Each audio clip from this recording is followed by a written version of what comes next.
لمونځ کېږي خو زموږ ښکلی پیغمبر وایي که چا پیازه اوږه خوړلې نو مانځله دې نه راځي، بدبویي د هغه بدي شوه.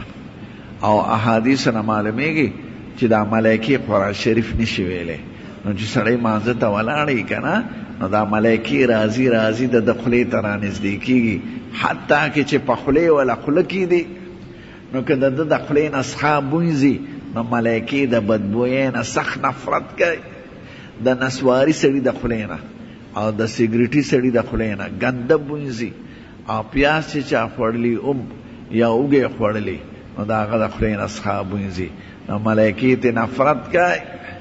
ټیک ته د مانځه نه پس وخوری یا مانځه نه مخکې خوړلي نو ورپسې دا څیزونه استعمال کې چې مسواک خو وخی ګوړه وخوری چې هغه بوی یې ختم شي.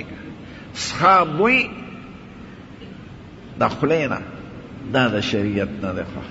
خوله د انسان د ډول ځای دی، د درود شریف د وینا ځای دی، د ذکر ځای دی، نو دا خشته خوله په دې ګندو څیزونو مه خرابوئ. څلېرویشت بیماری پیدا کوي سګرټ او نسوار.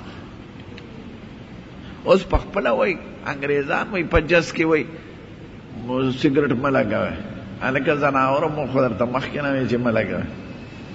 اوس په خپله وایي یو سګریټي سړی چې سګریټ ولګوي نو ټولو ته تکلیف رسي، او دا چې ځان ته ډېر لوی سړی وایي دا د جهان زیات خري کوټ پتلون به یې اغوستي چې بس ته یا جس ته راوخېږي په مخه به سګریټ ولګوي.